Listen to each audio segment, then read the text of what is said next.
第一次约会的时候，他就开始靠近我，然后我不懂怎么办，他开始就过来亲我，然后我就吓到。每一个人其实都一定会有算是他的框框，你只能慢慢的把那个框框弄得更大。人家不一定要了解我，因为我不是那么重要。那你怕人家误会？我怕人家误会我。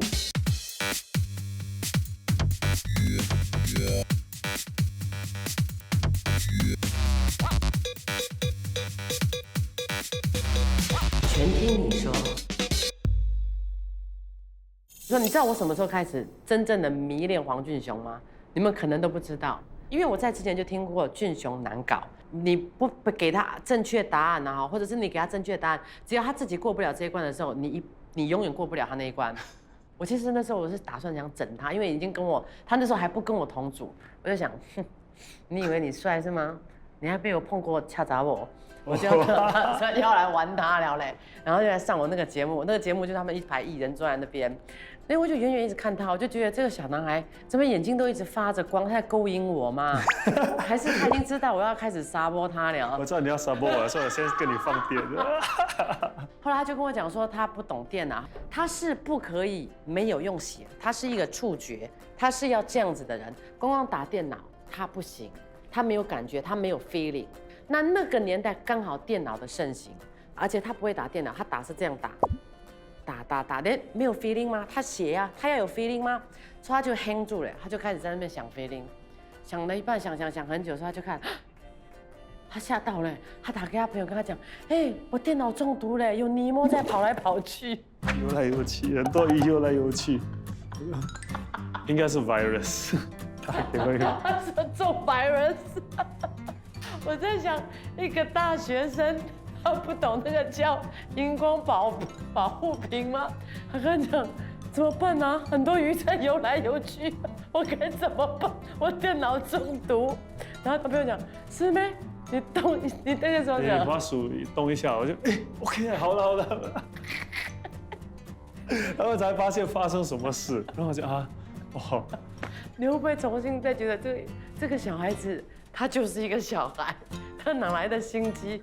他哪来的那么多毛病？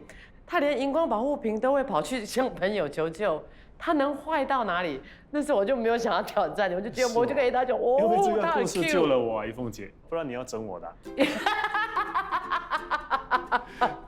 结果就因为这样，我就觉得说，哦，我对黄俊雄真的是另眼相看。但是后来你也没让我们任何人失望。I tell you， 你10年带给我们特别精彩的那个致感谢词。我先说最基本的一个艺人素养，先讲出来。每一年红星大奖，你有没有准备台词？都准备，不管是入围或者是最受欢迎，好坏坏，chances 再高再低，你一定做。对啊，会想一下。你觉得这是应该的，even 没有得准备，你也不会觉得丢脸 ，right？对啊，我就是欣赏这样的艺人。但是我们也有想到，你准备的这么好，居然每年都出问题。你是故意的吗？也不是故意啊，不成功的因素是因为那个号码一直在跳嘛，我没有时间讲。然后原本是肺腑之言，是要很感性的讲，慢慢的讲，就不只是谢谢，然后谁把我打扮的这么漂亮啊什么什么的，而是就是比较有一点我想要以我有这个平台去讲一些有意思的话。他们有没有跟你讲45秒？对呀，但是那个时间又不允许，所以整个东西是不 match 的，又是矛盾的。10年了，你10年还要怎样？但是我还是要，因为上去你讲了，没有人记得任何东西的，有什么意思呢？所以到头来要谢的还是要谢，但是主要每一次都会有一个好像金句还是什么的啦。但是那个是我当时的那个想法。我只能跟你讲，你3个想法。第一，我看了所有的东西，你是一个真的。每一件你都把幕后工作人员 wardrobe makeup 都铭记在心，你很感谢幕后，可见你这个人的赤子之心一直都初心不变。你一直觉得艺人的发光是发亮，不在乎你一个人，你的谦卑我在这边有看到。第二是你准备了很重要的那个画稿，那你准备了之后，你明明很容易被外界影响，你看到噔噔噔噔噔，对，我就在催你了，你就噗，又开始被影响了。到底要感谢幕后，还是表达感情？是。第3，你为什么要这么 chingology？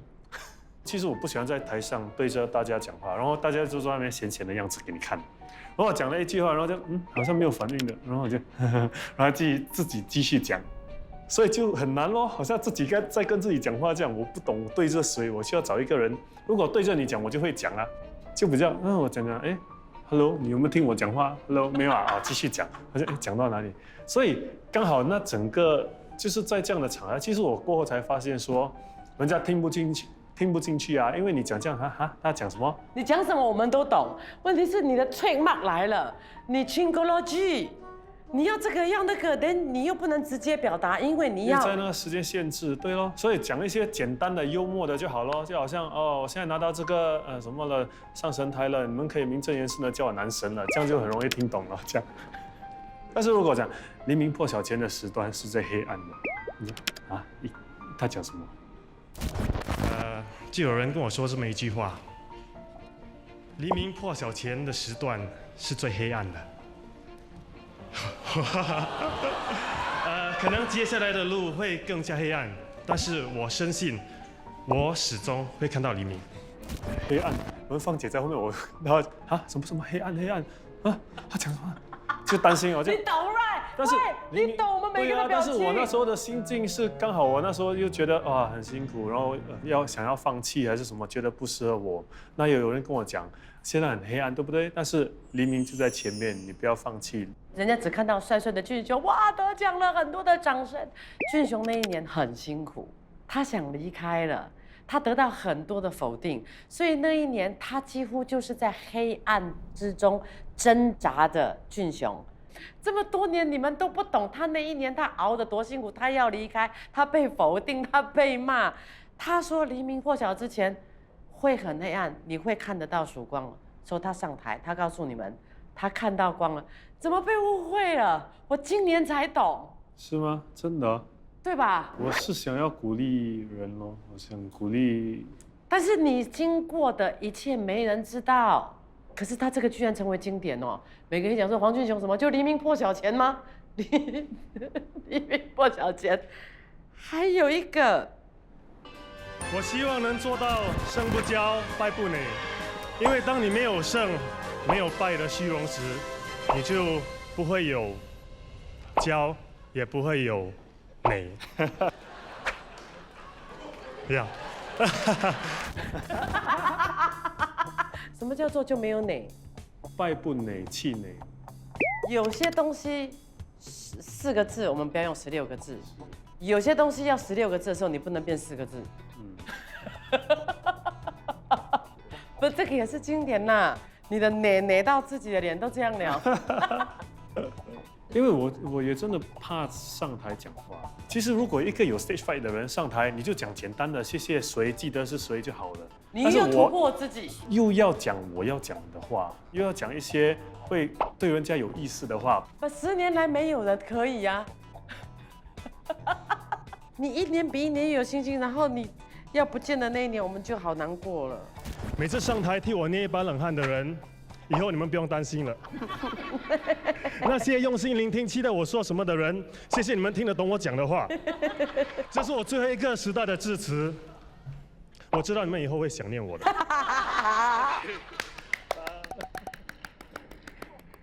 第一年，10年前第一年我上台的时候，我说我是新人。10年后，我加入了超级红星的队伍里，我又是一名新人。话已经讲得很白了，再听不懂我也没办法了。谢谢，我爱你们。So good， 你怎么哭了？我觉得你讲得很棒。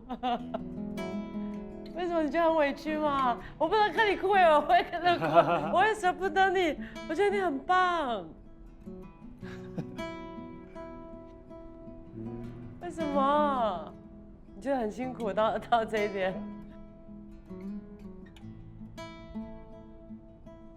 可能就是我的作风啊，就是会是那样的，我不知道为什么。你喜欢吗？不一样哦，就我的成长是那样，因为我原本开始以为我上台紧张是 OK 的，我讲的不顺是 OK 的，因为那是我真实的情绪，我在紧张嘛，然后不一定是要包装的很美，唯一不好是在那个呈现方式，但是我的那个心，我的出发点，我要讲的是有我想讲要讲的东西，希望是对大家是有一种精神是让大家会感受到的，但是在那呈现方式可能就出来不太顺的时候，但是我的出发点是那样。我只能说10年俊雄都准备好，但是10年仿佛都被你们成为一个笑话，谁甘愿？可是如果真的细心回头来看，是我们对他不够了解，而自以为是的去判断你。本来你的意念是分享的是什么？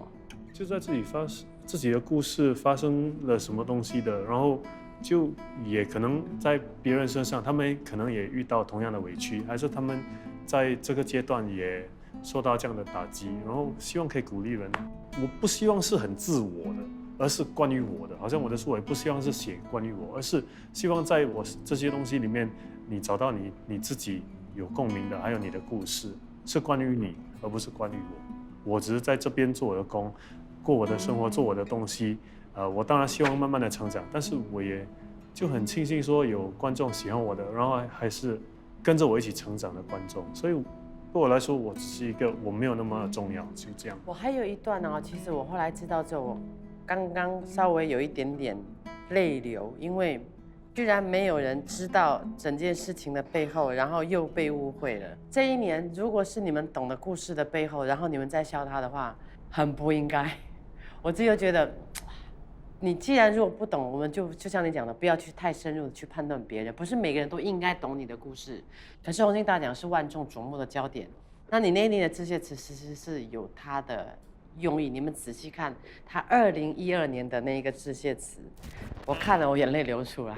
之前我们今年的最佳导演呢，他跟我说，我这个角色有可能会入围最佳的奖项，最佳男主角的奖项。导演你骗我，没有入围嘞。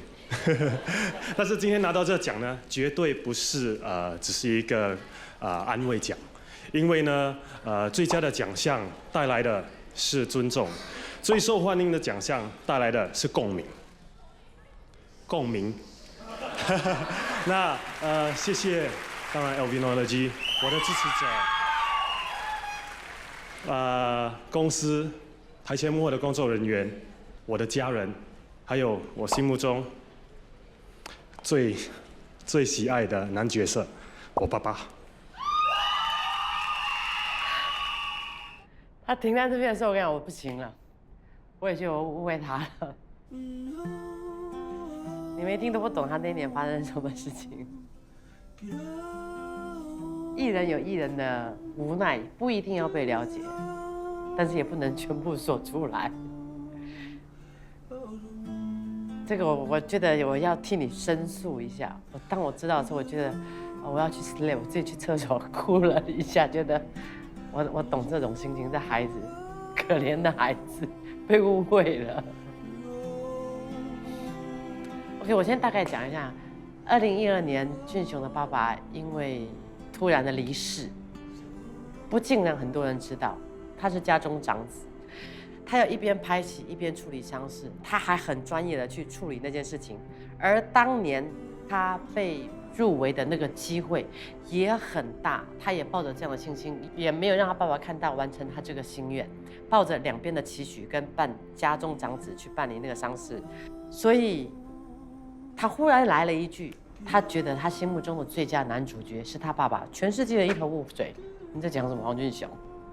没有人了解，而又去否定你，又是直接的判断你，你就乱讲话。什么叫做你爸爸是最佳男主角？我真的很感动。你受了这些委屈，但是你又没有去讲。那年蛮难的，因为爸爸那时候才真的是黑暗的时候，因为那时候刚进场，第一天进场，然后晚上，然后妹妹打来就说爸爸进医院。刚好那场戏需要用到自己的电话，才听到电话，才看到电话的。然后我就冲去医院，过后医院和场景4天就这样子跑，没有回到家，因为爸爸蛮严重，然后就要进去动手术了。然后那时候我需要再回去拍戏嘛，那时候爸爸要动手术，我很想陪着他，然后看到他推进去为止。但是我在2个小时前可能就要先跟他说我去工作，我不敢跟他说拜拜。Oh my god！ 我跟他说：“爸，我去做工。”就这样，然后他就推进去过后，我没有看到。他给我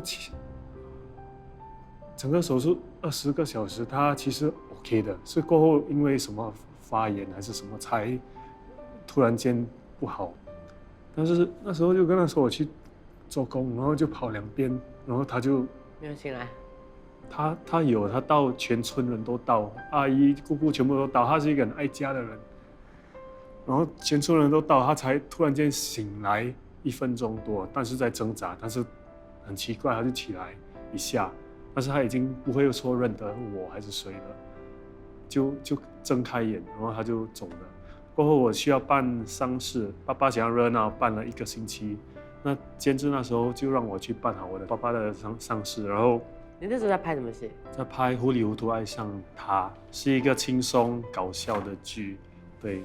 轻松啊，爱情浪漫的，所以蛮难的啊。过后7天我在处理很多东西都不懂，然后在很多事情，你又是家里长子，谁都不懂，只能靠你。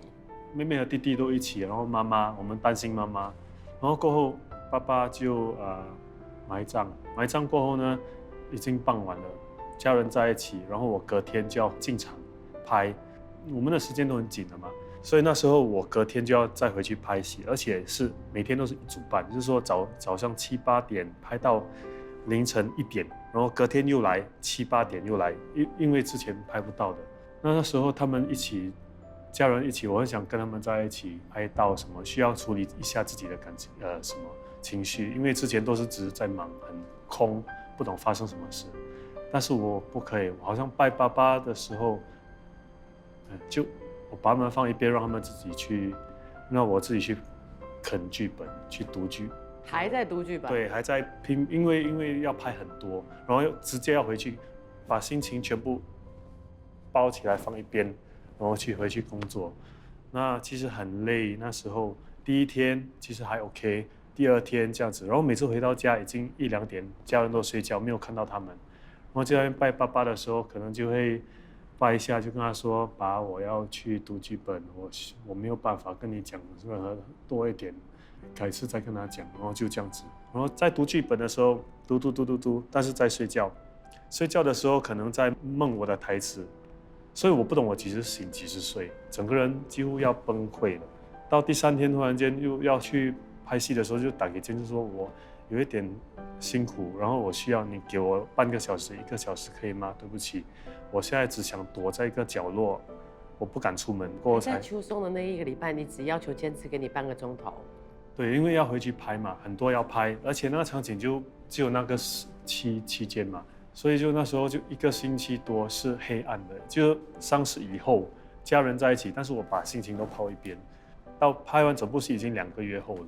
过后第一时间就要带妈妈，我和她2个人大家去欧洲，因为之前爸爸说去到太远，他人生地不熟，他语言也不通，所以他从来没有出过亚洲，所以我就说我要带我妈妈去欧洲，因为之前她也还没有去过，我就带她去，我们2个人，所以这个是要处理妈妈，然后跟她花一点时间，但是还是没有时间去处理自己的情绪，然后过后呢，当有一个break 的时候，我才自己去海边。突然间有一天在黑空下，然后星星的时候，就在那里，突然间就躺在那里，眼泪就一直在流。我也没有在哭，我不知道自己在哭，但是就一直在流，一直在流。那是多久后你才有这个 break 让你去？4个月后吧。4个月后，3、4个月后，然后突然间好像之前把那些什么情绪都放一边了，然后突然间一时就涌起来了，所以是蛮辛苦的，因为感觉自己好像一个机械人，整个是4个月以后才开始那个整个，对，蛮辛苦的那时候。很折磨人啊，我觉得很变态的心理的一种折磨。所以之后爸爸离开了之后，你觉得你自己有了些什么样的巨大的转变跟改变吗？是人生一个很大的转捩点。我觉得那边突然间迅速成长。那时候啦，有一个人就因为是长子，然后觉得我需要撑起整个家。他在最困难的时刻，因为可能爸爸的离开让你觉得你要撑起整个家，你不能让整个家散掉。以前最初的愿望，听说你只想要买2个公寓打在一起，还有个别的生活空间。也不是，那时候只是因为我跟家人住在 Jumbo Flat，空间是蛮大的，然后自己是想，我就买2间公寓，然后投资咯，然后就以后就退休，然后就 OK 了，一切就还 OK 啊。开始是以投资的那边想，但是爸爸一离开就想家人，因为爸爸之前一直想要大家住在一起，然后他希望有一个小小块地的一个地方，所以我就一直要一块地种田的那种对，所以我就有这样的一个。过后他过世以后，我就一直想要有这样的一个，要实现他的梦想啊。是，所以就买了一个地，聚集了一家10多口，让妈妈热闹一点。对。你虽然是长子，又是一个男孩子，很难得哦。你跟你妈妈的感情非常好，非常好，也非常坏。对，虽然很会吵架，可是你又嘴甜哦，你又会让你妈。因为我跟她性格很相似，我都是跟着她的，可能脾气啊还是什么东西啊，都会直接，所以就火对火啊，就这样一直在碰撞。但是儿子总的来说一定输的嘛，每次都输，然后过后就要过去，妈咪，跟他。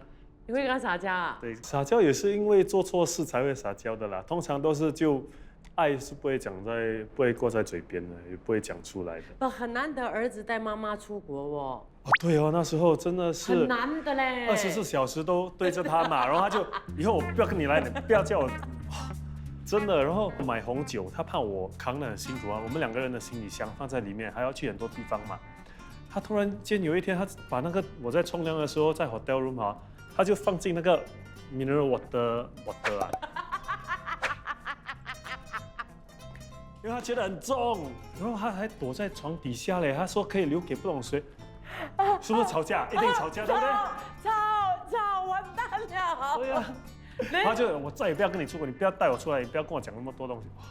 那你又觉得很冤枉，我孝顺你，我为了什么？那你这样子对我，那你脾气又忍不住，你又跟他吵了之后，你赢了，吵架输了妈妈。对，然后就他就做这样的事情咯。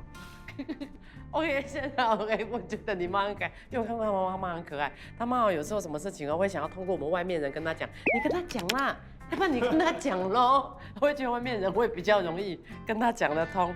然后我们这边呢，很多网友他们会发问题啦，很多人常问你跟瑞恩有没有在一起？瑞恩肯定不会要跟我在一起的。为什么？他每次看到我不是翻白眼就是。好像是，为什么人家会觉得你会不会跟瑞恩在？好像欢喜冤家这样。然后其实我们真的还蛮搭的啦，看起来。而且我觉得我们就是互补咯，互补的那个性格，我不懂哎，就是出了 Ravin 这个东西嘛。什么 Ravin 就是瑞恩加 Elvin， 然后就叫成 Ravin。CP 值最高的一个。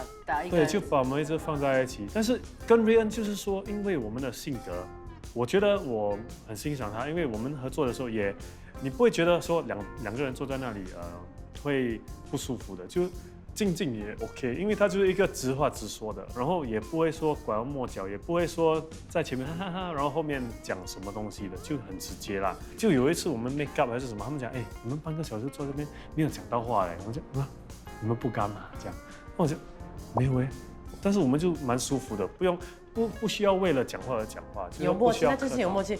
然后还有很多网友就笼统的大概都想要问说你会成家吗？你想要成家吗？你会成家吗？你会结婚吗？你如果有恋情的话，你会公开恋情吗？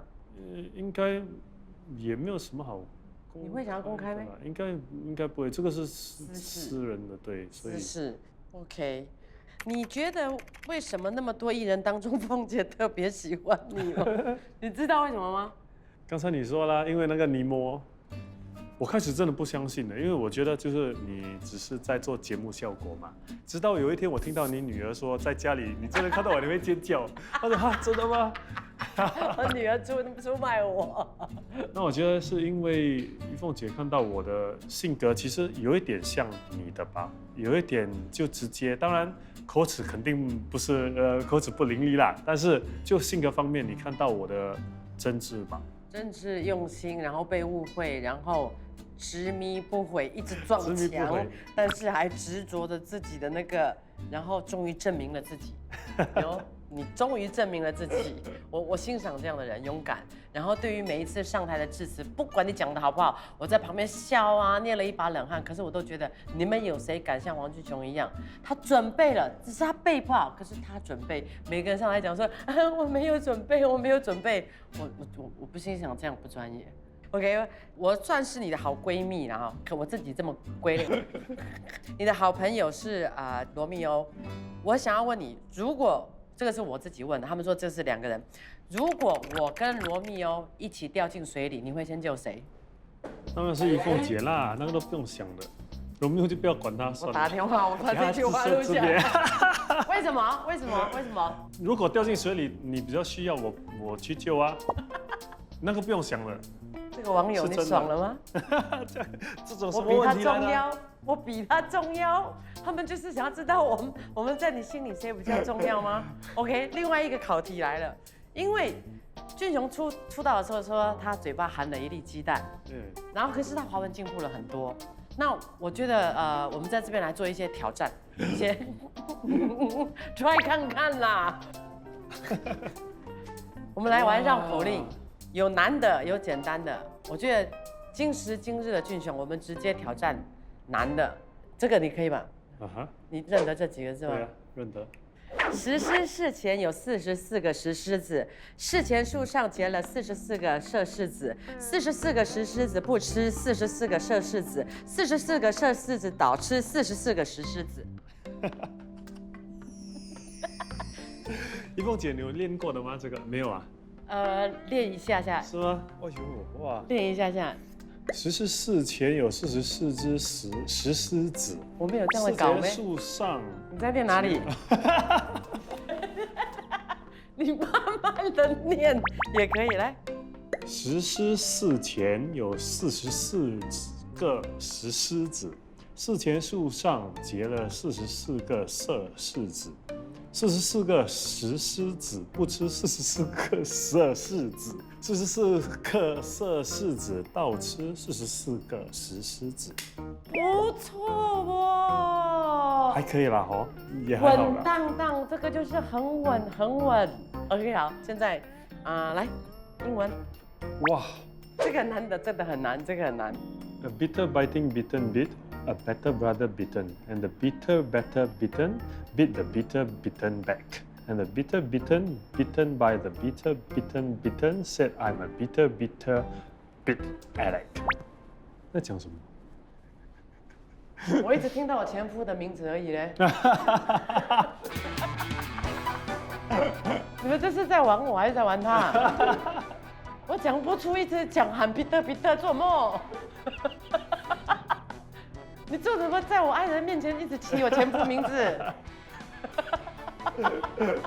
这个不好玩呢，这个是伤了我的心。原来整他是整到我练到最后脸红，想死了。为什么他一直提我前夫的名？这个我confirm过不了。这个彼得by彼得我不可以。这个我觉得俊雄厉害，稳当当，人家真的是上了神台15年，这15年一路来没有白走，他花下的功夫，他付出的心血，跟他背后所做的这个准备。是你们看不到的，你们可能在家里，你们可能在坐在椅子上，你们在笑他，但是我只能说，很多时候你上了访谈节目之后，我们细心的去把它剖析出来之后，你才觉得这个艺人的可爱，他的真性情，跟他的付出，还有他今时今日为什么可以走到今天这个地位，是难道像我所说的那么肤浅？因为他长得帅吗？真的是没有那么简单的。所以对于之后黄俊雄你的人生目标，你自己有没有设下什么样的规划？没有，我希望我在这一行可以跟大家再继续一直走下去。希望还有个5到10年。哈？10年，如果还可以的话。我都说你很耐老了，你越老越帅了，你还5到10年。我希望可以演更多不一样的角色，带出不一样的人物，给观众啦。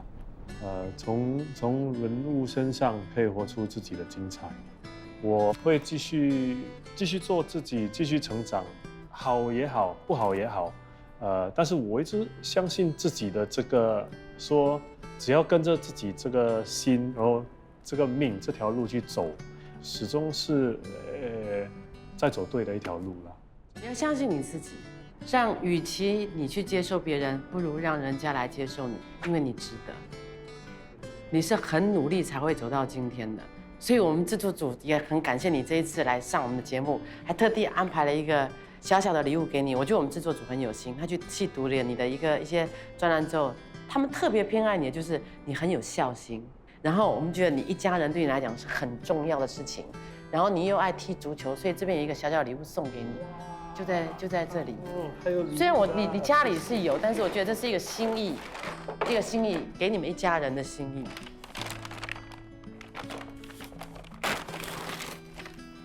哦哇！跟我的子女他们一起玩就是对，给观众看一下。哇哦！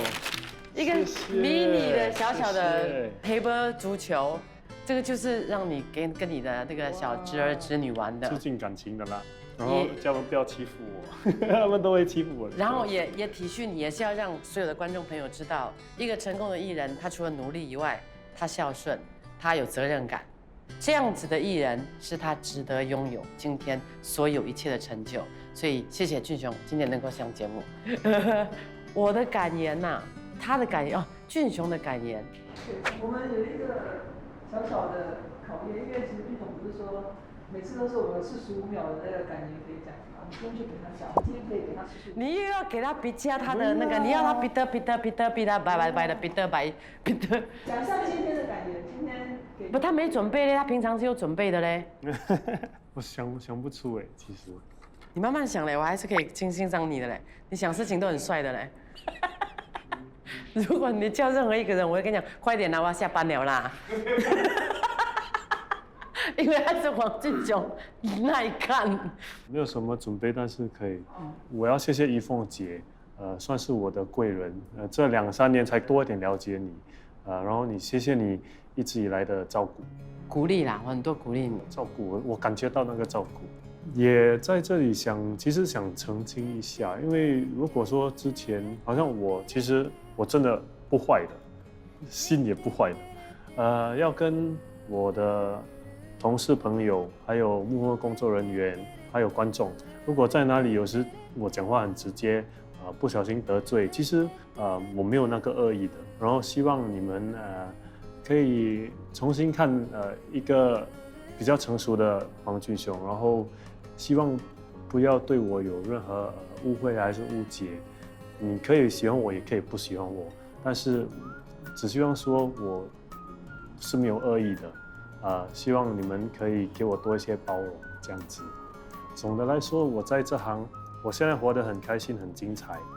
我觉得黄俊雄这个艺人也只是在荧幕上像是一个镜子，让观众看到你们自己故事里的酸甜苦辣，然后陪着你们一起成长。而我在这行也跟着你们一起体验这样的酸甜苦辣，这样的共鸣。跟着大家一起成长，我觉得走到15年后这个地步，现在在这里呢，无声胜有声，只要在你心里，我就觉得一切都是值得的。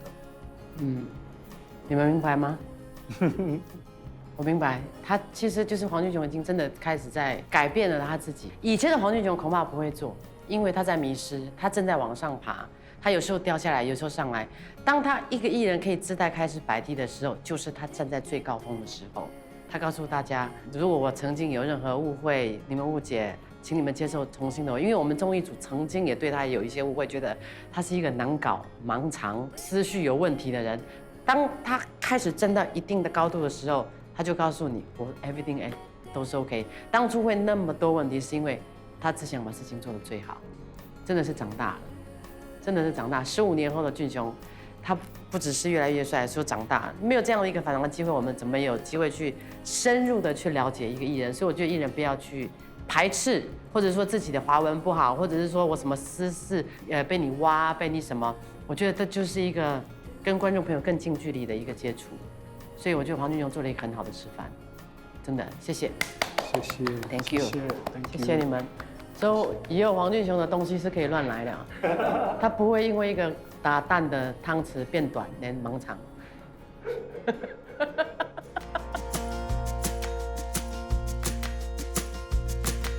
Every day is sweeter than the one before.